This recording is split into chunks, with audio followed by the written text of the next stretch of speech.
Hello again, everybody, and welcome to episode 3 of Playing With Myself on the Internet, Miru 2. Rainy here as always, and I'm very excited to jump back into this after my walk-off home run in the batter's cages last time. But real quick, let's go over some DMs After Dark stuff, and also recap episode 2. First and foremost, if you haven't seen it in the podcast descriptions or haven't caught it brought up on our streams for RuneQuest, we do have a t-shirt design finally available. It is on a Redbubble website that I will link in the description. I don't know if I brought it up last time or not, but if you're interested in taking a look at that, I am working on a few other designs as well, but I'm not great at graphic design, and we might reach out to some people to do some t-shirt designs for ideas and things that we have from our many series and silly jokes along the way. Also, 4 of the DMs, well, 3 plus Kent, went to Gen Con again this year. By the time this drops, I believe they will have already left. I think it's already done at that point, but they were there, and as always, they have an incredible time learning about new games, finding new products and ideas and cool things out there. One year, we are all going to try and get out there, but hopefully, if we can, we're going to try and convince them to do another episode about 2023 Gen Con, their experiences, what they found, what they are excited about, and things like that. So we might get another bonus episode just talking about, the big con of all nerdiness and stuff like that. But today, I'm alone, and I'm playing Miru 2, and let's recap what happened in our second session. We started off having trouble getting through some forest and quickly encountering an enemy known as the Black Hat. We earned our first badge by defeating the Black Hat, and then continued to travel, and it was crazy how Session 2 worked out. It's kind of funny because I think this is how it happened in Miru 1 too, where my first session was absolutely brutal, and then my second session was really fortuitous, and I had a lot of luck, and really cool things happened. In Miru 2, because I imported my character from Miru 1, both Session 1 and 2 so far have been pretty awesome.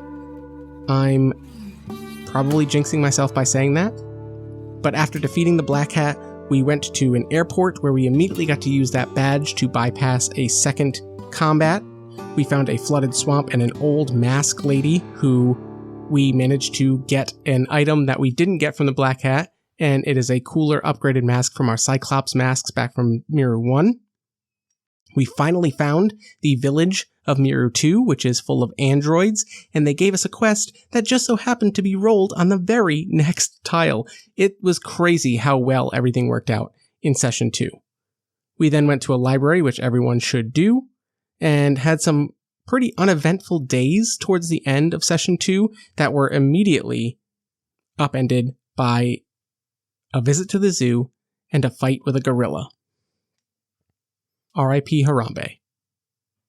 Then finally, like I said, we had a walk-off home run moment a la The Natural, and ended there on a pretty easy last, 5-ish days of Session 2.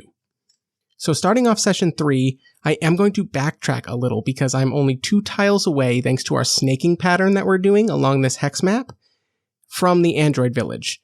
And I would like to go back and not only work on improving my tech skills that I don't have mastered yet, but also I want to get another quest, because every time you visit the village, you get a new quest. Now, because I'm backtracking and I'm going through a tile that I've been on that has an icon because of the quest that was finding DJ, the android, for my blank disc that I received, I do not have to roll for any kind of encounter or event. I know what's there. I'm familiar with the territory, so I make my way to DJ's house on day 29. And then on day 30, I arrive back at the village. So all I have to do for the first 2 days of this session is tick down some food. I suppose I should roll for weather just to see if that factors in as far as potential not gaining EP or HP. So let's see.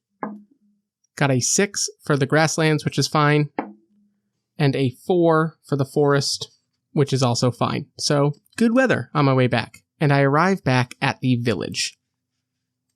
I spend time looking around for the android who I met that introduced me to the town, but I recall that he mentioned being infected with the rust that is causing androids to kind of lose control of their humanity. And asking around a bit, I kind of get sidelong glances and vague answers, and assume the worst, that this android has probably left town to, as he put it, go out into the world and claim some silence and peace before the universe takes it away. Frustrated with the universe and how it's playing out, I make my way to the dojo. And appropriately, that has to do with the quest that awaits me the second time I visit this village. This time, the gold android from the dojo has a friend there. They explain to me that they're the same model robot, and they're actually only 4 production units apart. But his friend doesn't suffer from the same obsession with bitliths as him. Instead, that friend is obsessed with human fighting techniques. And when that friend notices that I have both a laser sword and a strongbow, he gets very excited to work on some techniques that he's been conceiving. Things that he's digested from human media or maybe something like that, I'm not really sure. But it says here, when you show him the weapons, he teaches you Tech Skill 9, Shoot and Swipe. Which, according to the item catalog, oh wow. For 6 EP, I get to make 2 attacks, one with a ranged weapon and a melee weapon in the same turn. That's crazy. And because it only costs me 1 bitlith to train, and I can take up to 6 rolls per day, I was planning on getting my jump and attack better, but I'm definitely going to roll 3d6 and try and improve my shoot and swipe. So let's roll 3d6 and see how many times I can improve this tech skill. And this android is like incredibly agile and dexterous and manages to fire a bow and like in the same motion just fling the bow out of their hands, and they already have their melee weapon in hand. And I'm trying to get that motion down. So let's see. Fail on the first roll. Fail on the second roll. Fail on the third roll. Fail on the fourth roll. Fail on the fifth roll. And I finally succeed on the very last roll. And I think that that's just really fitting, right? This is the highest tech skill in the game. You get 2 attacks. I'm just struggling. I'm not built like an android who have these augmentations, and they are, from what I've seen out in the world, the ones that are falling apart and their code and the rust is causing them to kind of just go crazy and violent. They're much more capable than an average human, than I am. I'm only lucky because I'm pretty well armed, and at this point, almost feral and just violent myself.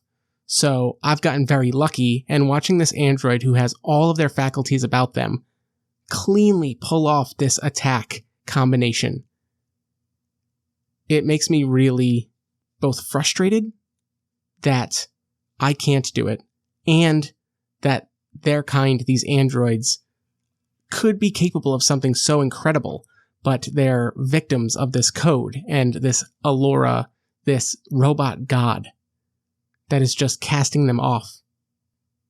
And also sad for that same reason. I do manage to train it to 2. So not great, but better than 1. And I think that the owner of the dojo sees this, and his friend looks at me and says, "Don't get discouraged. I can see you've made it quite a long ways, and you've been fighting for a very long time. You'll get it. Keep practicing." Because I didn't have to get anything new for that quest, I'm going to kind of cheat, and I'm going to squeeze quest 7 in as well instead of waiting till I come back again, only because I already had this. If I had to go out and get that last thing and then come back, it makes sense. Hinokodo, forgive me. I feel like I've said that the last 4 episodes, so I strongly suggest everybody, if you're interested in solo play, this is such a good game. It is focused. It is really tight in its gameplay loop of roll for a day, hexploration, event, resolve, survive. I'm bending the rules maybe a little bit, but I think it makes for a good story. So I think that on my way from the dojo to the tavern where I was going to stay for the night and get some food, I see a very broken android trying to get itself on the automated tram that circles the village. I run over and help him on. He invites you to join him for a ride around the village. On the ride, he thanks me for my help. Tells me that he thinks he deserves to be in such a broken state. He's telling me about the time that he robbed a human neighborhood that used to be nearby. It was about 2 tiles to the northeast. After humans left the area, he went back and stashed over 1,000 bitliths in this house with a red roof. Not many people travel through the area, so it should still be there, and he suggests I go and check to see. If you find it, you can keep it all. Just keep it away from that gold android at the dojo. Now, because of where I placed the village on my map, it is in one of the northernmost tiles. I don't think you are supposed to jump to the south and then go from there, so I'm just going to say that it is 2 tiles to the east, as opposed to northeast. Still 2 tiles away, and in the direction I was heading anyway. So, after meeting this android, I bid them farewell, tell them not to be so hard on themselves, and make my way from the tram to the tavern, where I get a meal and sleep for the night. Leaving incredibly well rested from this village once again, I pass by DJs, once again just talking tunes and information about the world and stuff like that. He still doesn't give me an answer as to how to listen to this disc that he gave me, but he smiles because he knows that it's about finding out as much as it is about listening to it. And for the first time in this episode, we are going to roll for our new terrain on day 32, and this is the tile that this android told me about, with a village with a red-roofed building. 5d6 roll, here we go. It is desert, which makes sense. Again, desert in this game is not so much actual dune, sandy desert. It is urban areas that have just become desiccated, places where life just does not flourish. We rolled a 3 for our weather, which means that it is windy, and the event and clarification die do not matter because this is the quest. You walk up and down the old suburban streets until you spot a house with a red roof. Part of the roof's caved in, the front's completely covered in greenery. You walk around the house to find a good entrance and spot an open window in the back. You enter and find arrows sticking out of the living room wall. You explore down the hall and in the bedrooms, and you find a set of Allura cards. When you look at the kitchen, you notice a bag in the sink with a note on top that reads, "Should have gotten here sooner." Looking in the bag, I find 2 bitliths and a bunch of rocks. You hear a loud crash come from the living room.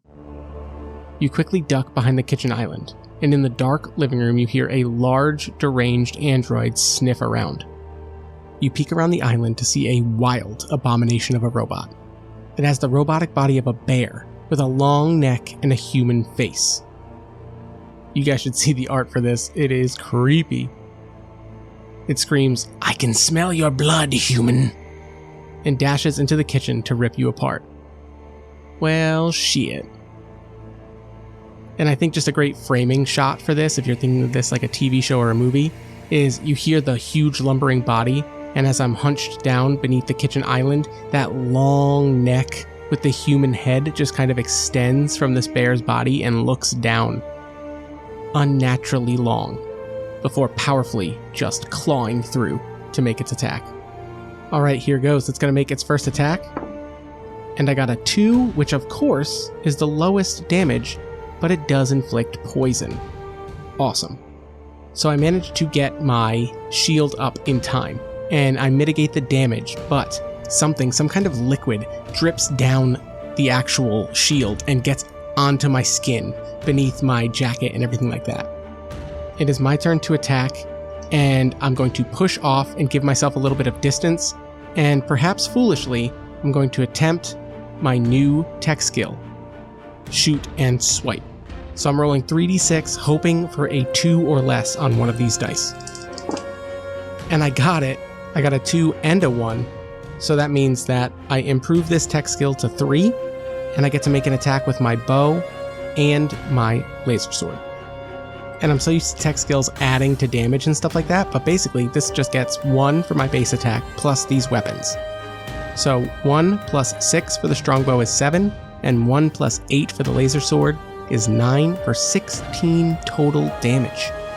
It does have a defense of 4, so that's only 12 damage, but that takes it from 20 HP down to 8. It does not like that, but again, maybe foolishly, I did have to close the distance and get close with my laser sword.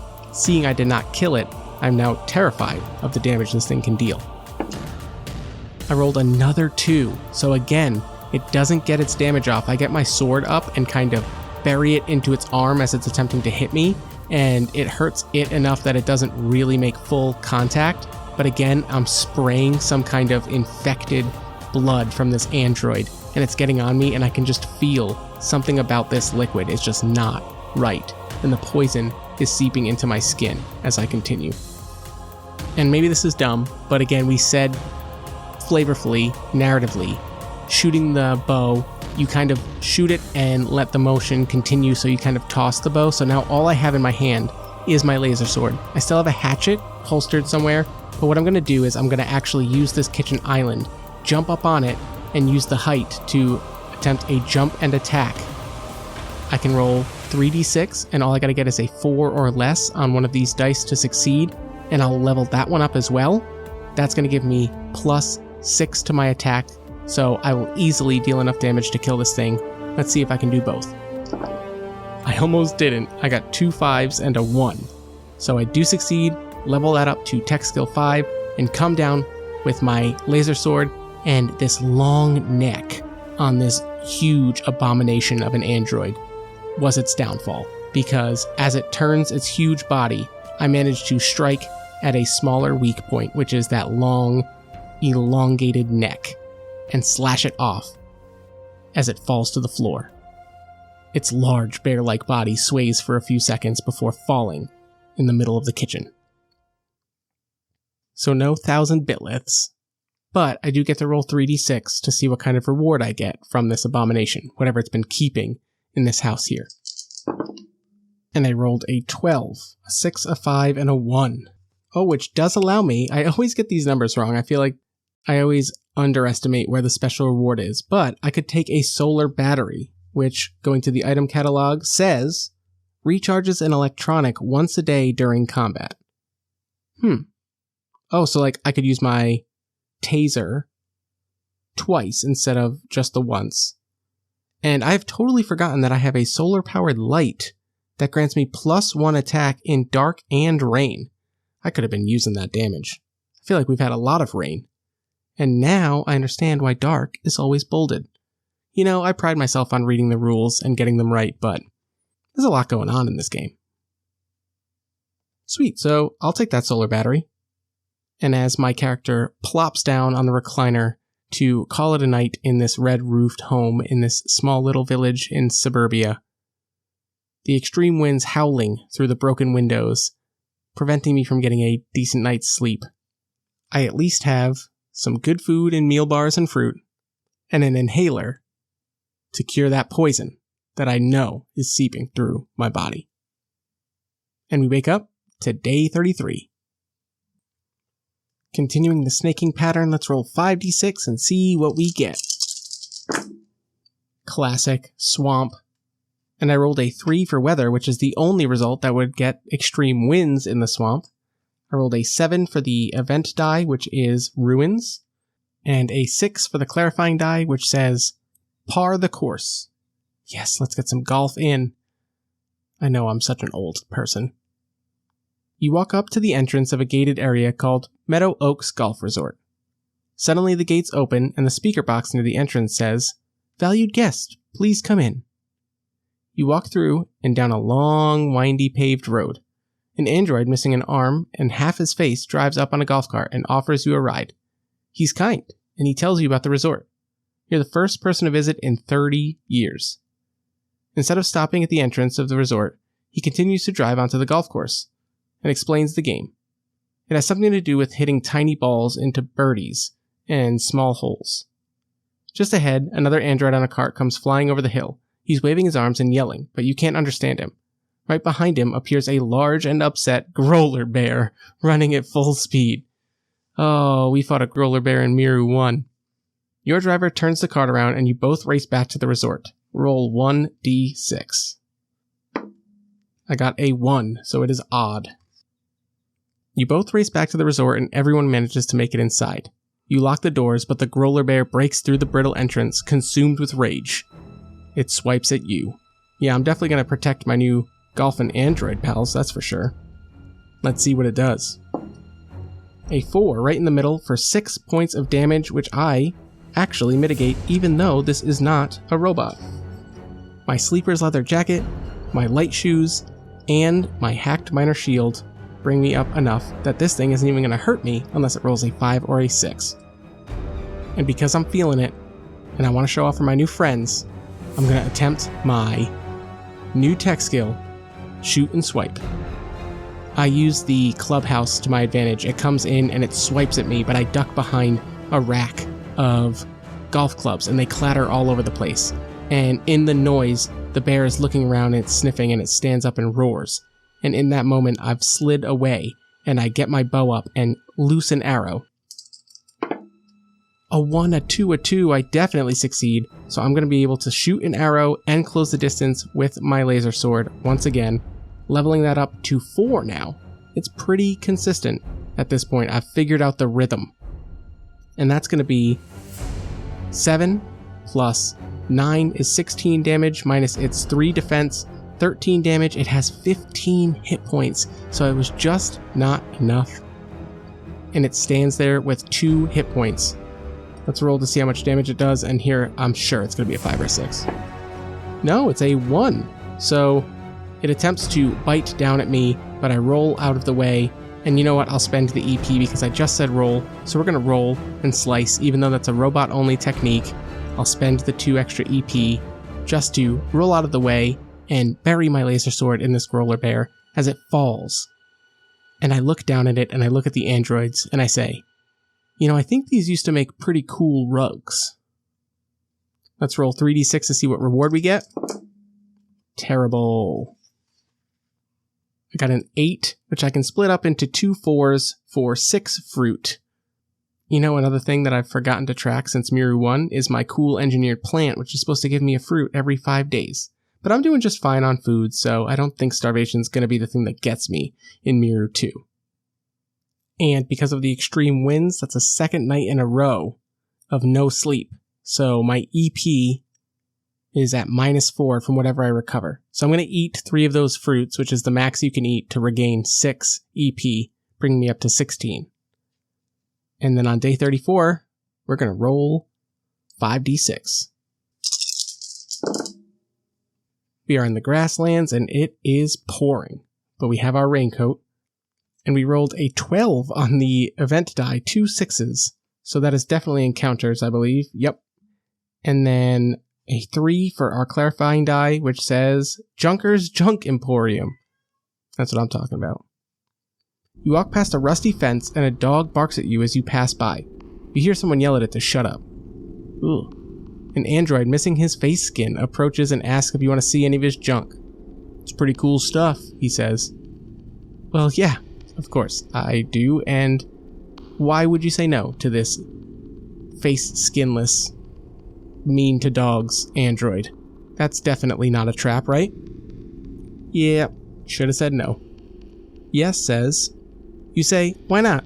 And follow him through the junkyard. He shows you a few junk gadgets and vanishes. You are now lost in a maze of trash and a 2-headed android stumbles out in front of you. One of its heads begs you to kill it. The rest of its body wants to tear you apart. Oh, that's sad. It's like an android Etten. Alright, it's gonna make its attack first, as always in Miru 2. And rolls low. Low enough that I do not take any damage. And I'm rolling pretty well tonight, so let's really goof this up. And I'm gonna try the old classic, here, catch, and attempt my EMP bomb that I have not successfully done since we got it back in Miru 1. 3d6, all I need is a 1, come on. Of course not. I throw it, and I think that the android catches my solar-powered taser and just goes, thanks? And you know what? I'm going to punish myself really bad for this. It's going to hit me with that. Yep, I roll a 6 for its damage, which is 13 damage. That's even higher than my solar-powered taser would be. And I'm just going to say that before I even take my turn, I'm going to roll. And if I get a 4, I'm also stunned. I got to stop using this EMP toss. So 13 damage minus my 8 defense is actually still only 5. But that still hurts really bad. That's a quarter of my health as I get tased. Here goes. I'm going to roll my d6. Luckily, it is not a 4, so I can take my turn. And I'm going to shoot and swipe. I did get a 1 on that roll, which means I have trained that up to 5 already. It is almost mastered. I've gotten the hang of this more than my jumping and attacking. I get to deal damage with my bow and my laser sword, which as we know is 16 damage, minus this android's 4 is 12 damage. It has 16 total hit points, bringing it down to 4 hit points. And we get a funny kind of scene where one of the heads screams out in pain and just says like, "I'm gonna kill you." And the other one just says, "Yeah, please finish me." And I think my character looks and goes, "I like this one better." It's going to attack. Let's see what it does. Another 6, 13 more damage, 5 more damage to me. I've been brought to 10 hit points. You'd think that I'd have my guard up for the side that the head that wants to kill me is on. But surprisingly, this thing seems to be really unpredictable because it's trying to wrestle itself for control, so it's swinging wildly. I take a stray hit, and I roll with it. That's right, I roll and slice. Which will definitely be enough damage to take this thing down. And as it falls, I think the head that asked me to kill it tries to get out a little something, because the special reward for this one is journal number 3. So let's see if I can get an 11 or 12 on 3d6. I rolled way too high. I rolled a 15, but I can get an 11 out of a 6 and 5. Ooh, or I can get treasure map number 8. You know what? I like the tech skills, but I've already got shoot and swipe. I've got roll and slice. I'm not even going to look at what tech skill 8 does. I'm going to take treasure map number 8. And that head that wanted me to kill it says something along the lines of, "In that car back there, I hid something. Take it. It's yours." And as it dies, I walk over and pop the glove compartment to an old rusting out car in this junk emporium. And I find treasure map number 8. I'm excited to see what that's going to get me. And this also says you make it back to the front of the junkyard, but no one's there. So you take the 30 bitliths from the desk drawer and run away. Hell yeah. 30 more bitliths. I am loaded. And I now have a treasure map to chase down. Just like treasure map 7 that we got earlier, I do need to decrypt it either at a radio tower or through a dead helper F2 bot. So once we fight one of those or find the radio tower, I'll be able to figure out where this treasure map is leading me. Luckily, I did spend a lot of EP in that battle, but luckily I have a raincoat which negates rain effects, so I do manage to gain EP tonight. I will rest in my improved camping gear and eat 3 fruits to get back up to 17 in both hit points and EP. And we move on to day 35, which has a cutscene. And you will not believe what it is. Miru 2 is working out crazy well for us. Day 35. Move to a new tile. This tile is a mountain, and there is no adverse weather. You spot a radio tower on your hike up a small mountain. You investigate and climb the rusty ladder to the top. There's a low-frequency hum that permeates all around you. You try and turn the tower off by hitting a big red button on the console, but instead of shutting down, a cryptic barcode language appears on the panel displays.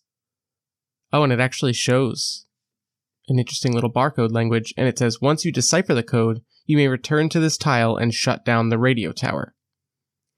And I assume that's with the badge that is shown here, where we have our disc that we were given and took to DJ, except this isn't white or see-through, it is black. So presumably we need to get something on that disc. Alright. In Miru 1, the radio tower had a Sudoku puzzle. This one has a barcode language to decipher. That's cool.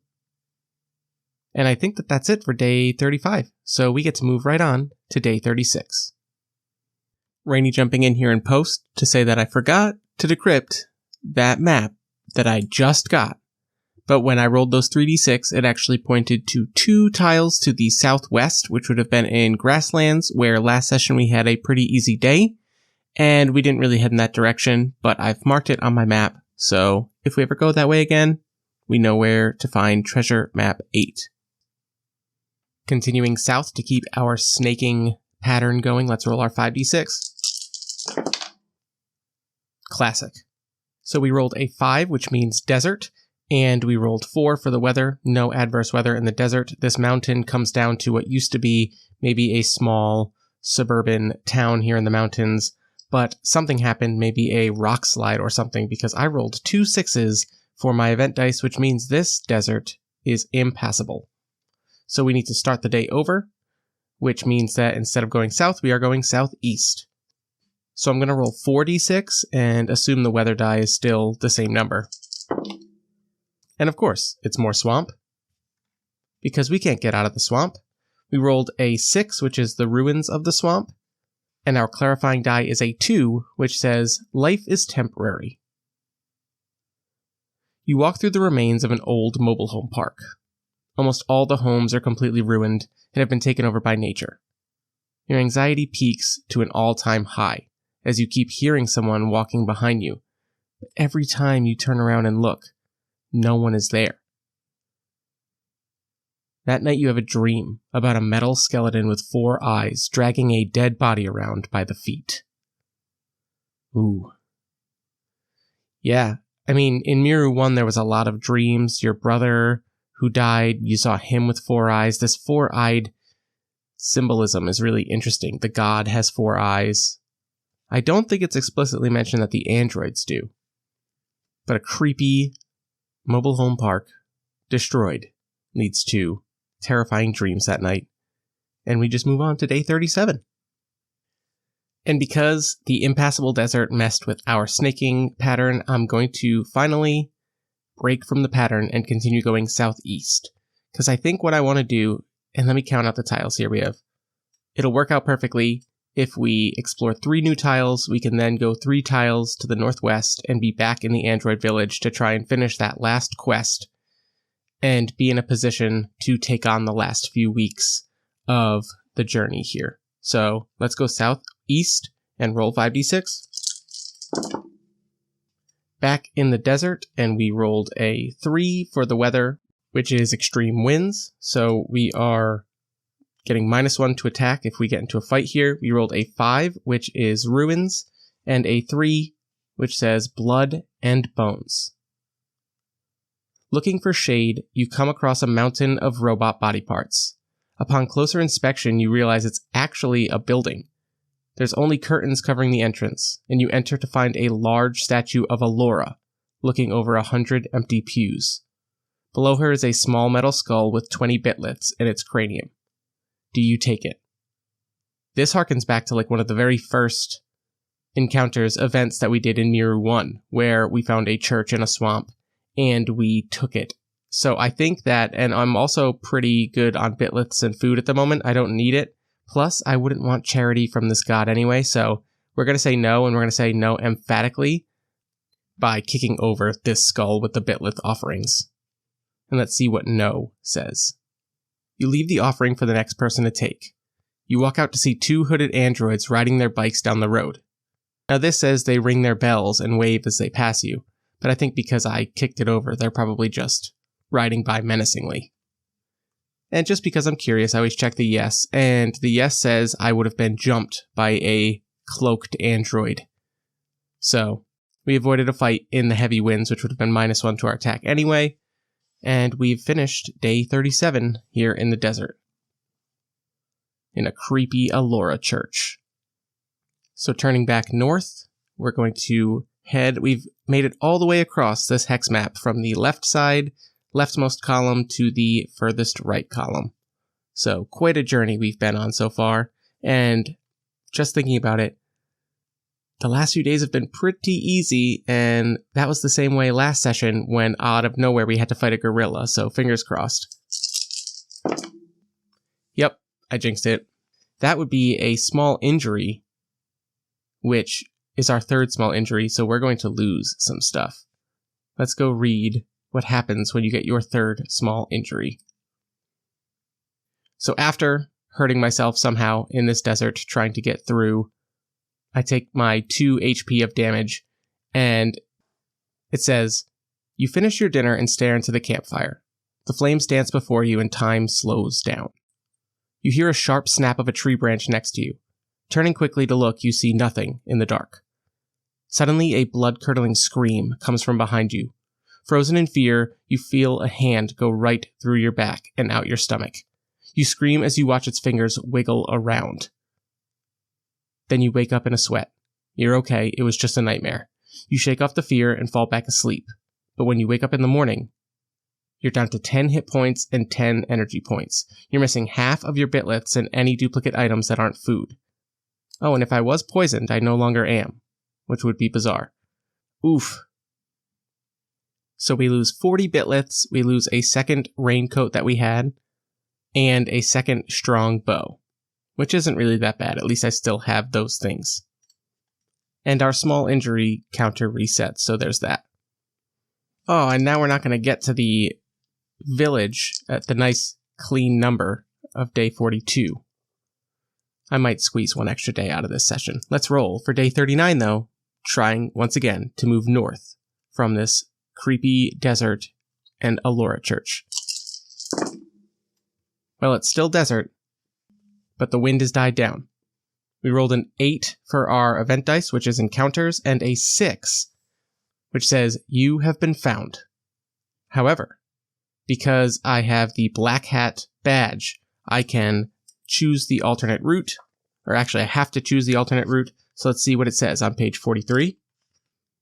Oh, it's one of those roll 3d6 for rewards, nothing unusual happens today. And given the other encounter, I think this might be where that typo is, but I'm not going to chance it while I'm still recovering from my third injury, which halved my health. So let's roll 3d6 for rewards. That's a 10. So we'll just say we re-up on some food. We get 3 meal bars, 3 fruits. Because we are in a desert, so we're in a what used to be populated area, and I find some foodstuffs. And another easy day passes for day 39, which makes me very nervous because something's waiting on one of these last 3 days that we're going to play in the session. So here goes, going northwest this time, and just going to take a straight line back towards the android village. Forest for the first time in a while. And our weather continues to be nice. We got an 8 for our event die, which is ruins, and a 4, which says the space station. You find a mossy concrete dome building. You walk through the crushed glass doors, and nature has completely taken over the first floor. You walk up the stairs to find a room littered with empty sleeper pods. It's eerily quiet. As you start to head back out, you notice a hallway that goes downstairs. You head down and find a massive room with an empty pool. And spray painted on the walls, it says, God has abandoned us. There's an office behind a one-way mirror, and in it you find one space cadet suit. Ooh, is this an upgrade to my sleeper's leather jacket? It's actually the same thing, it's just one defense, but it says a form-fitting suit that keeps the body warm and dry. I've had this sleeper's leather jacket since the beginning of Miru 1, and I think at this point it's one of those very nicely worn-in leather jackets that's just too comfy to give up. But I'll keep the Space Cadet suit just in case something happens. And day 40 goes very, very easily. Oh boy.